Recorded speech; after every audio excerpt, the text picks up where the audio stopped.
As we approached the restricted area, I felt a growing sense of dread coiling in the pit of my stomach. The wheels of the cart squeaked slightly against the concrete floor, the sound amplified in the otherwise silent warehouse.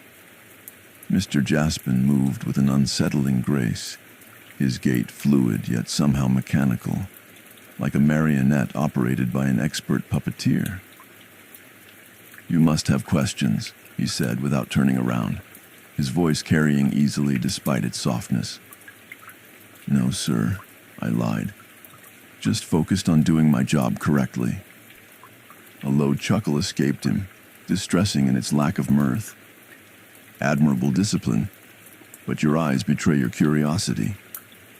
He stopped abruptly before the keypad-secured door. The human mind abhors a mystery, doesn't it? Always seeking to categorize, to understand. He punched in a complex sequence on the keypad, his long fingers moving with practiced precision. The heavy door slid open with a pneumatic hiss, releasing a blast of frigid air that smelled faintly of formaldehyde and something else I couldn't identify, something metallic and organic at the same time. "After you," Mr. Jaspin said, gesturing with an elegant sweep of his arm. I hesitated for just a moment before pushing the cart forward. The room beyond was bathed in a soft blue light that seemed to emanate from the walls themselves. The temperature dropped dramatically as we entered, our breath immediately visible as small clouds in the air. Despite the cold, I felt beads of sweat forming on my forehead. The room was much larger than I'd expected, stretching back farther than the blue lighting allowed me to see clearly. Along both walls stood rows of containers similar to the crimson one we were transporting, though these varied in size and coloration. Some were upright, like standing coffins, while others lay horizontal on raised platforms. Each had the same viewing panel, though mercifully, most were positioned so I couldn't see inside. There were also several rows of strange-looking clothes on small end tables and racks as well, something to finally indicate that clothes were being made somewhere at least. "Welcome to the gallery," Mr. Jaspin said, his voice taking on a reverent quality, where art and function merge into something transcendent. In the center of the room stood a large stainless steel table that resembled an operating theater setup, complete with drains in the floor beneath it. Surrounding it were tools hanging on a rack, fine chisels, specialized saws, and instruments I couldn't identify that looked more medical than artistic. "Place it here," Mr. Jaspin instructed, pointing to an empty space along the right wall. As we maneuvered the container into position, I accidentally bumped against one of the others. A hollow thumping sound came from inside, followed by what I could only describe as a muffled whimper. I froze, my blood turning to ice. "Careful, please." Mr. Jaspin's voice remained pleasant, but something dangerous flickered in his mercury eyes. "These pieces are sensitive to disturbance." "Sorry," I mumbled, my heart hammering against my ribs. Once the container was positioned, Mr. Jaspin produced another key from his pocket, this one brass with an ornate handle. He inserted it into a lock on the crimson container, turning it with a soft click. The lid didn't open, but a small control panel illuminated along the side, displaying temperature and humidity readings. "Perfect," he murmured, adjusting something on the panel. "This particular piece requires precise environmental conditions. Too cold, and certain components become brittle. Too warm, and well, awareness can be problematic at this stage." Awareness. The word hung in the air between us, heavy with implication. I knew I shouldn't, but the question escaped my lips before I could restrain myself. "Mr. Jaspin," I began, caution warring with horror in my mind. "What exactly is the Proud Tailor's business? Specifically?" Mr. Jaspin turned to me, his head tilting at an angle that seemed just slightly wrong. like a bird studying potential prey. For a long moment, he simply observed me, his expression unreadable. Then his lips curved upward in that terrible approximation of a smile. There is the question I have been waiting for. I know at this point you are aware that our craft has to do with the human form. To put it simply, we create perfection. Humanity is flawed, fragile, temporary, inconsistent. We improve upon nature's design. We sculpt, refine, and transform. We weave the threads of life and death, the mundane and the extraordinary, into constructs of breathtaking form and function, not just with simple cloth, but with flesh itself, tailoring in its truest, most exalted sense. A chill ran through me that had nothing to do with the room's temperature. Transform? He sighed, running his fingers lovingly across the container's surface. We prefer to think of it as elevation. The raw material becomes something greater, more permanent. Would you like a demonstration? Before I could decline, he pressed the other button on the box. The front slid open, revealing the awful contents.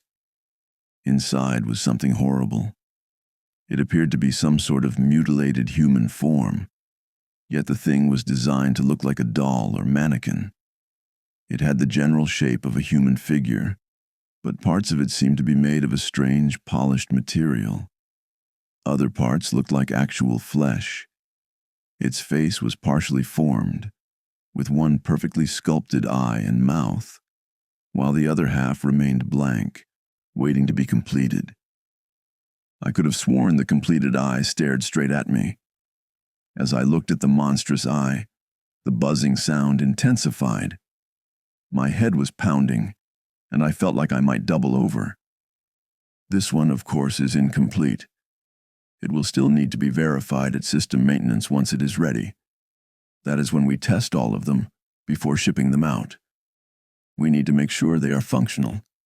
Though they are quite obedient to their owners for the most part, they have a bad tendency to maim and kill anyone in the area who does not know how to control them. So many accidents in this very warehouse.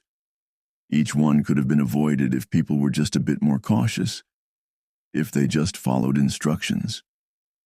He sighed languidly and shrugged his long shoulders.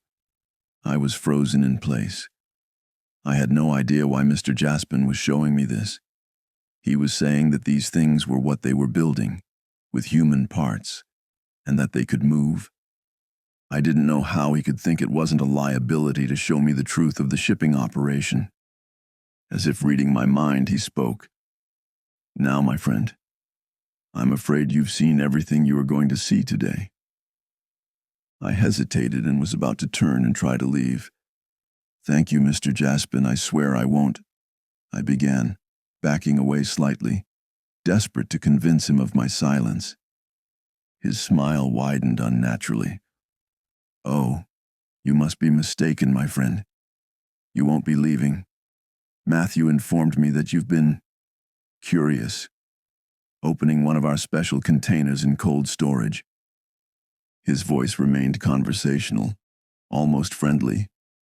Such initiative deserves recognition. My stomach dropped. Matt had seen me. The cameras I thought were in blind spots weren't blind at all. It was a mistake, I stammered. I didn't see. Oh, but you did, Mr. Jaspin interrupted, his mercury eyes gleaming in the blue light. As I said, your eyes betray your curiosity. Indeed, you have been curious. I wanted to reward that curiosity. I wanted you to have answers, some context. You deserve to know that much at least. You deserve to know what your sacrifice is for, and what you will help build in making it. Now you'll contribute to our work in a more intimate capacity.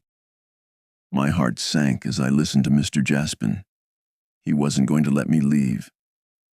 Before I could react, the mannequin in the container suddenly jerked to life. Its movements were stiff, yet impossibly fast, as it lurched forward. Something glinted in its partially formed hand.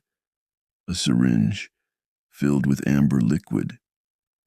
I tried to scramble backward, but my feet seemed rooted to the floor. The thing's arm shot out with mechanical precision. I felt a sharp pain as the needle plunged into my neck. The amber fluid burned as it entered my bloodstream, spreading like liquid fire through my veins. Perfect.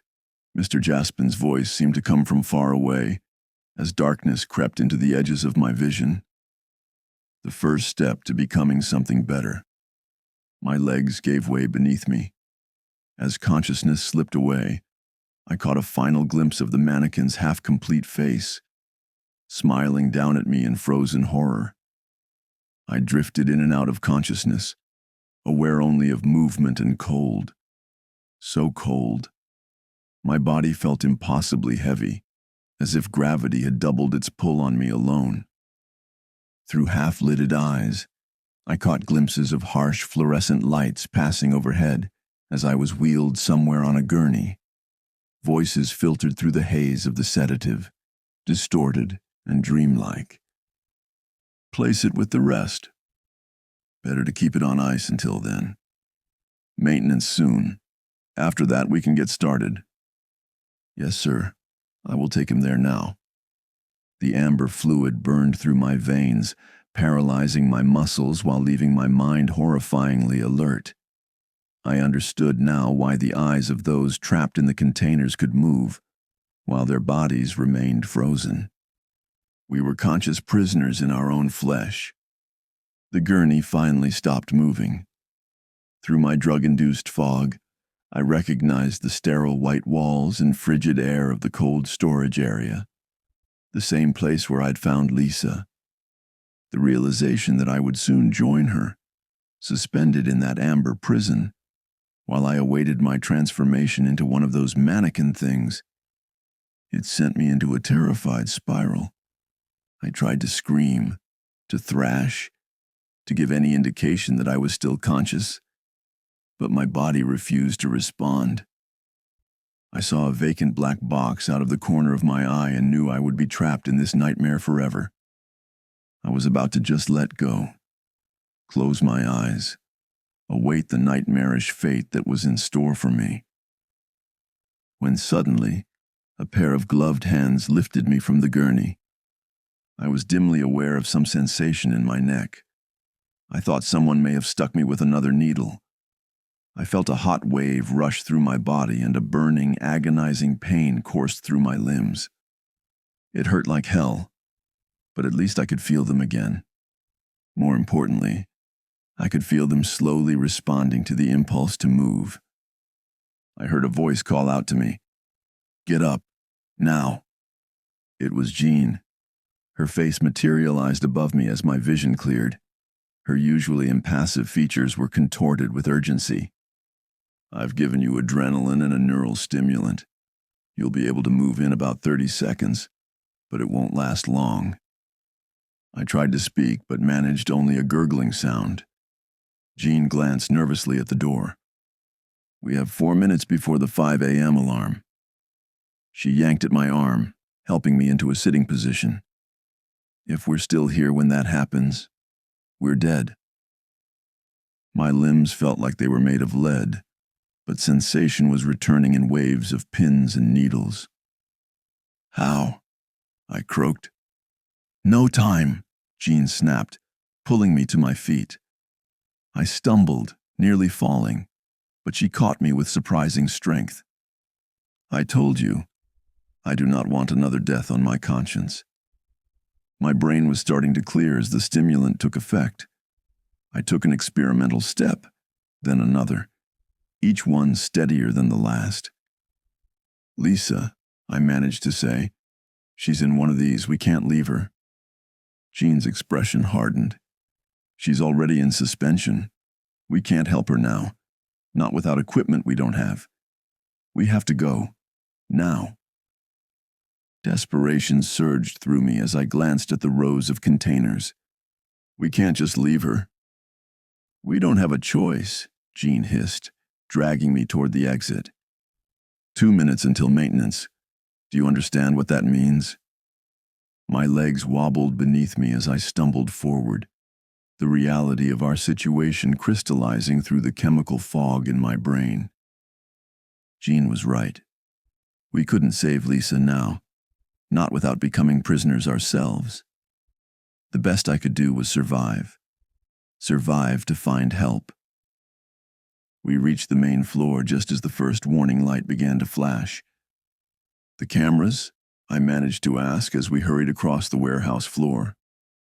"Loop feed for the next 90 seconds, she replied tersely. The distant wail of the maintenance alarm began to sound as we ran. We were almost at the nearest exit when a deafening crash echoed through the warehouse. I spun around to see a tower of stacked crates collapsing toward us like a timber avalanche. Jean shoved me hard, sending me sprawling as wooden boxes rained down where I had been. I wasn't crushed, but now there was a wall of freight between us and the emergency exit. "Find another way out," Jean shouted, her voice barely audible over the wailing alarm. I scrambled to my feet, disoriented. The maintenance alarm reached its crescendo, the lights dimming to an eerie red glow that cast everything in blood-tinged shadows. Too late. We were too late. A mechanical grinding sound reverberated through the building as multiple doors began to open simultaneously. All the staging area doors where the red cargo boxes were taken had opened up. From the darkness beyond, something was moving. Not one thing, dozens of them. They moved with jerky, unnatural precision. Some still bore horrifying half-human faces I'd seen earlier. Others were more complete, polished and perfect in their uncanny resemblance to people, save for the blank emptiness in their eyes. Some wore an array of strange clothes, which made a grim sort of sense despite the imminent danger. Their limbs clicked and whirred as they filed onto the warehouse floor, fanning out with methodical efficiency. The buzzing noise they generated was intolerable. I clutched my head in pain and saw Jean grit her teeth and try to ignore the maddening din. The mannequins moved in unison, with a terrible purpose. Their unblinking eyes scanned methodically. They seemed to be moving randomly at first. Some even bent down and moved parts of their bodies, like a person stretching. We thought we might be safe at first, until one spotted us. It raised a rigid arm in our direction. The others immediately turned, their movements synchronizing with horrifying precision as they charged in unison at us. "Run!" Jean screamed, grabbing my arm and yanking me toward the loading docks. My legs felt leaden, the stimulant already beginning to fade, but terror gave me renewed strength as we sprinted across the warehouse floor. Behind us, the mannequins gave chase, their footsteps a nightmarish staccato against the concrete. They didn't run so much as glide, their movements unnaturally smooth despite their mechanical nature. The buzzing intensified, vibrating through my skull until I thought my head would split open. Jean slammed into the loading dock doors, frantically punching a code into the keypad. Come on," she muttered, glancing over her shoulder. The nearest mannequin was less than 20 yards away, its partially formed face frozen in a grotesque smile. The keypad flashed red. "Damn it!" Jean pounded the panel with her fist. "They're locked down." I spun around, searching desperately for another escape route. The office area was too far. The emergency exits would be sealed during maintenance. They didn't intend for anyone inside to get out. My eyes fell on the loading bay. Maybe we could get out that way. Jean caught on immediately and pivoted, racing alongside me. The mannequins were gaining ground with each passing second, their movements becoming more fluid as they closed in. The buzzing in my head was almost unbearable now, like thousands of insects boring into my brain. We raced on, the clattering nightmare procession of mannequins close behind us. I heard Jean scream as one grabbed her leg, and she fell hard. She cried out, "Just keep going. I stopped, heart pounding. I had to help her. Out of the corner of my eye, I saw the intercom panel nearby and remembered something strange from the rules. I had no idea if it would work, but it was our only hope. I reached out and smashed the button, hoping it was the sensitive equipment they mentioned. Almost immediately, the buzzing distortion from the swarm of mannequins created a terrible feedback loop in the intercom system, a screeching metallic shriek that made my ears bleed. The mannequins began to convulse and twitch uncontrollably. The one who had Jean let go. I rushed forward, grabbed her, and we ran, sprinting toward the truck parked in the bay. We reached it as one of the mannequins shrieked, an inhuman sound that chilled me to the bone. Jean yanked open the passenger door and shoved me inside before scrambling to the driver's side. "Do you know how to drive this thing?" I gasped, my vision swimming as the sedative fought against the adrenaline in my system. Jean slid into the seat, her hands already moving across the dashboard. 7 years, she muttered. "You learn things." She popped open a hidden panel beneath the steering column, revealing a keypad. She punched in a code, and the engine roared to life. Behind us, the mannequins had reached the truck, their blank faces pressed against the windows, hollow eyes staring with hunger. One began pounding on the driver's side, spiderweb cracks splintering the glass. "Hold on!" Jean shouted, slamming it into reverse. The truck surged backward, crushing several mannequins beneath its tires. The sickening crunch of plaster and something organic filled the air. The truck tore through the loading bay doors, smashing them open as workers screamed in horror. Some tried to run, but the mannequins set upon them like wolves. It was a slaughter. Jean and I could only watch for a few seconds. She gritted her teeth and pushed the truck harder. We sped through the compound fence and out onto the road. Jean drove like a demon, pushing the stolen truck to its limits as we tore down the darkened highway. The lights of PT. Shipping disappeared in the rearview mirror, but the images stayed in my head. Mannequins ripping people apart, screaming workers, the containers, Lisa. Neither of us spoke for miles. Eventually, the sky began to lighten. Dawn crept in slowly as the weight of what we'd escaped began to settle in my bones. "Where are we going?" I asked, my throat raw. Jean's knuckles were white on the wheel. Away, as far as possible. She didn't look at me, just kept driving. "We need to separate, it's safer that way." "What about Lisa, the others? They're still in there." Jean's face hardened. "We can't help them. Not now. Not like this." I wanted to argue, but I knew she was right. I also knew she hated herself for it. By the time we crossed the state line, the sun was fully up. Jean pulled into a rundown gas station. The truck's engine ticked as it cooled. She turned to me and said, "This is where we part ways." She handed me a thick envelope. "Emergency cash, since you never got your paycheck." "I can't take this." "Take it," she interrupted. "I've been planning my exit for years. Just never had the courage until now. Guess you gave me that." She opened the door. "Jean," I said, "thank you. For everything." She looked back at me and for the first time smiled. A real one. "Don't waste it.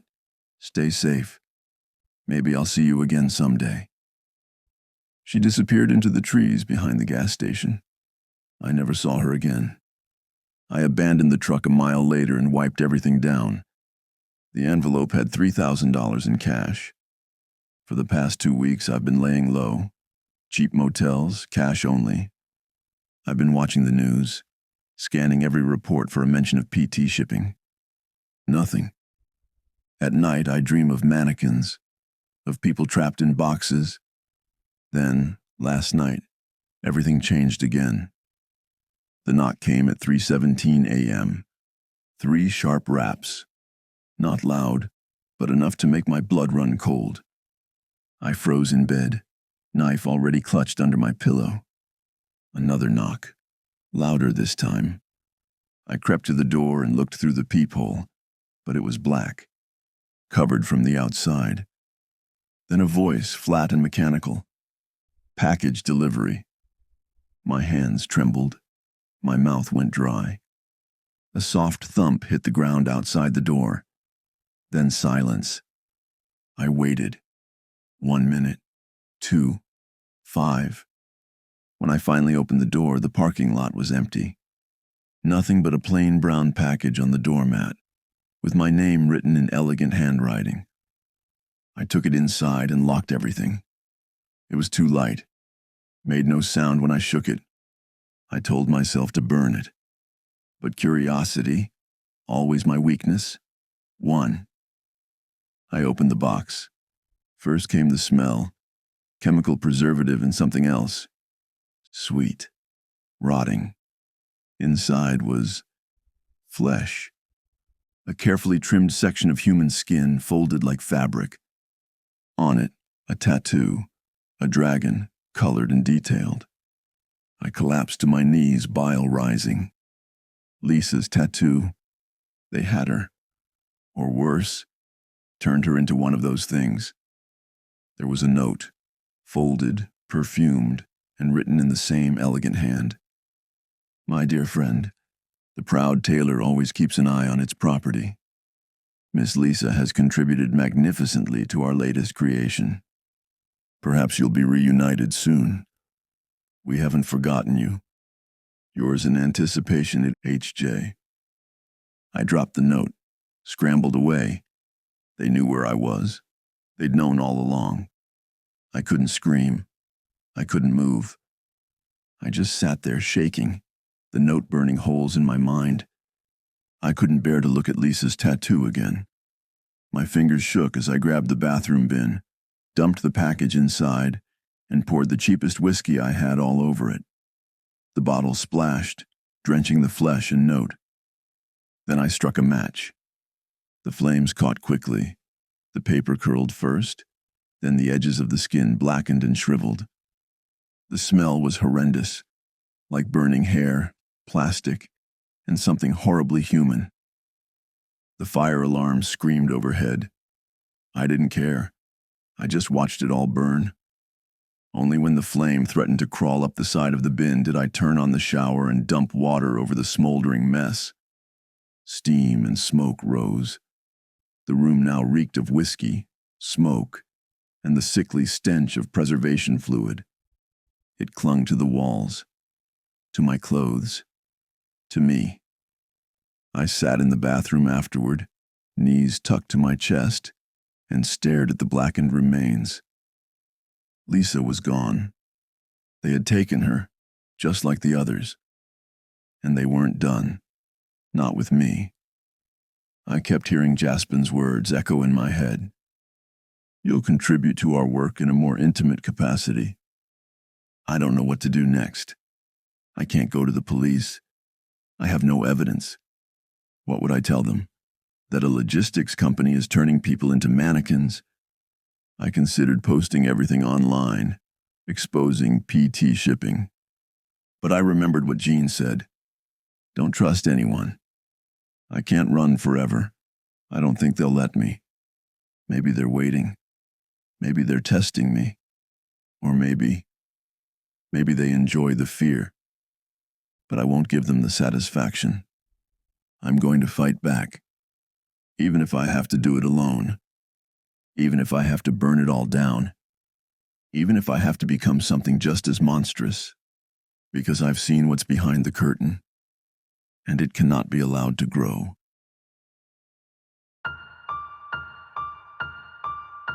Thanks for watching Shadow Voices. New creepy stories uploaded every day. Hit subscribe and turn on notifications so you don't miss tomorrow's nightmare. Got your own story? Submit it using the link in the description. See you in the shadows.